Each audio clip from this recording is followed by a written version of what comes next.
Hi, I'm Blake Noble, and today I'm here to talk to you about two mobility scooters that we're working with, the Pathrider 10 and the GoGo Elite Traveller Plus. First off, let's have a talk about who the product is for and who we might be dealing with in terms of the customer. A really important thing to realise with this product is that the person that is coming in to look at and evaluate the product may not be the person that is buying it. Might be a family member, so a son or daughter, might be a partner, husband, wife, otherwise. Might be extended family, might be a friend, might be someone that's associated with that person. So we need to remember that they don't know the ins and outs of the product, they're wanting to gain as much knowledge as they can in a very short space of time. When it comes to the product itself and the customer that we're looking for, this is someone who is looking for an extension of their mobility. They don't necessarily have a disability as such.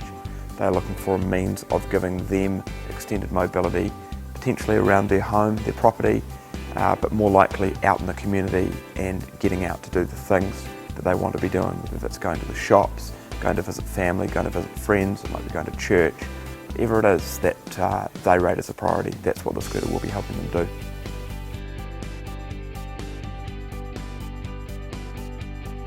Mobility scooters are very similar to a car in how they work. They have a key that comes with them, they have a horn, they have an accelerator and brake, and they have lights. Very simple action to operate. We have a lever that is operated with the hand.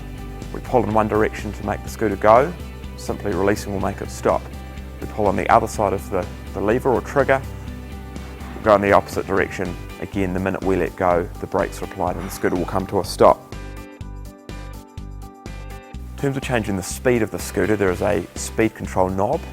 Very simple operation. When we turn it far left, it's in its slowest position, and the further we turn the knob to the right, it will be in its fastest position. This can be changed when the scooter's stopped or when it's going.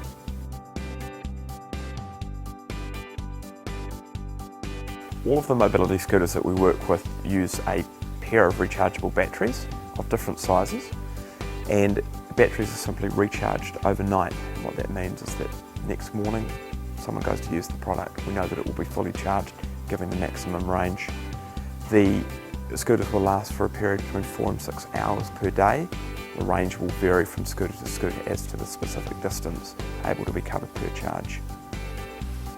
Each scooter is supplied with its own battery charger. Very simple system. It has a jug cord that connects to the 3-pin plug on the wall. On the other end, a 3-pin plug that connects to the scooter. The plug is simply inserted when the power is off on the charger. The charger is turned on, left on overnight, and in the morning the scooter will be fully charged. In terms of where these scooters can go, we've got two different models that handle quite different terrain. So it's important for us to factor in where is this customer wanting to go. Is it going to be something they're using predominantly around the home, maybe on more paved, flat surfaces? Or is it something that they're wanting to use more outdoor, unpaved surfaces, grass, ramps, crossings, sort of distance they're going to be wanting to cover? Lots of options. Scooters will probably do more than what someone would want to do, but it is important that we match the size and configuration of the scooter to the terrain they'll be using it in. Pathrider 10 is a scooter that is geared predominantly for outdoor use, partly because of its size, but also its motor size, wheel size and battery size, so it has more oomph and grunt to take it where it needs to go. The major limitation that we need to be aware of with any of these scooters is sand, and that is a surface that neither product will fare well on, to do with traction, but also to do with the long-term life of exposing the product to sand and the surface associated with it.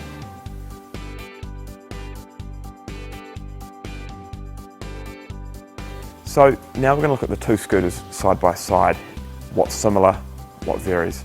So the common features between the two of these scooters are both four-wheeled, so they've both got a wheel on each corner. Over and above, we've got a pair of anti-tip wheels at the back.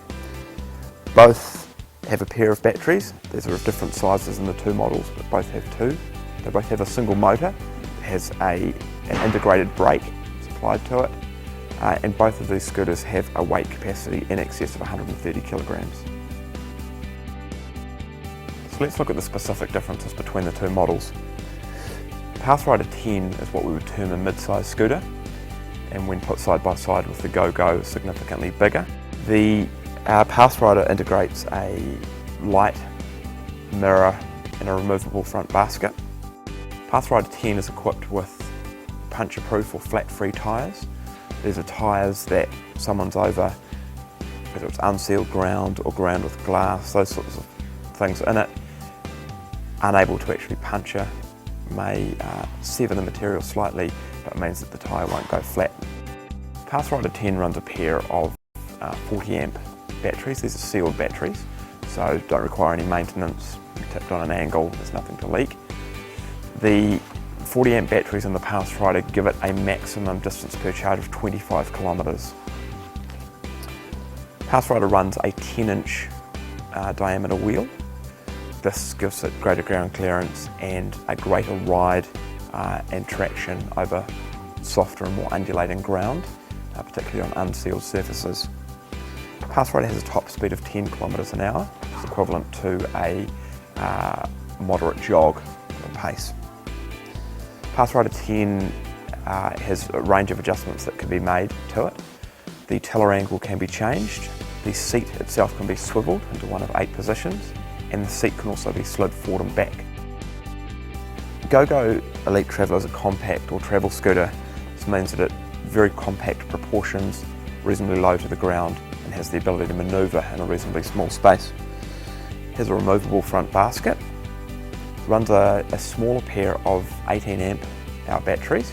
Downside, as it were, for this is that the GoGo only has a maximum distance per charge of 15 kilometres. GoGo runs an 8-inch diameter wheel. Again, this means that the scooter is slightly lower to the ground, making it easier for people to get on and off, but it means that over rougher ground, the wheel doesn't offer quite the same performance. GoGo has a top speed of 6 kilometres per hour, which is equivalent to a moderate walk. GoGo Elite has a couple of adjustments that can be made to it for the position of the person in the scooter. The tiller can be altered, and the seat can also be rotated into one of 8 positions, locked into that position, both for driving but also for ease of transfer on and off the scooter.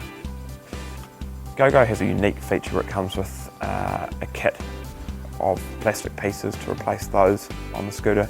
They come in 3 different colours, a blue, a red and a gunmetal grey. To collapse the Pathrider 10, it's a very simple exercise. Firstly, we remove the seat by pulling the lever on the right hand side of the seat and lifting the seat up. Next, we remove the battery cover. You can then release the securing strap that holds the 2 batteries in place. The batteries can then be disconnected via the black and white plugs, 1 per battery. Batteries can then be lifted out of place. Once the batteries have been removed, we can then lower the tiller down towards the frame. This is done by releasing the knob at the base of the tiller. Once this is done, we can lift the lever that sits behind the seat post, and the rear of the scooter will pull away from the main frame, leaving us with 2 distinct bits.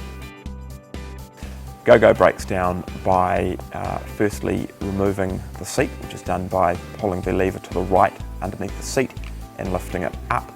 The seat can then be pushed away. The battery pack has no physical connections, so it can simply be lifted from the top and away. Next, we need to lower the tiller towards the frame. This is done by the adjustment knob at the base of the tiller. And finally, we release the frame connecting lever at the rear of the seat post, simply lifting it up. The transaxle at the rear of the scooter will pull away, and we're left with the 2 distinct pieces.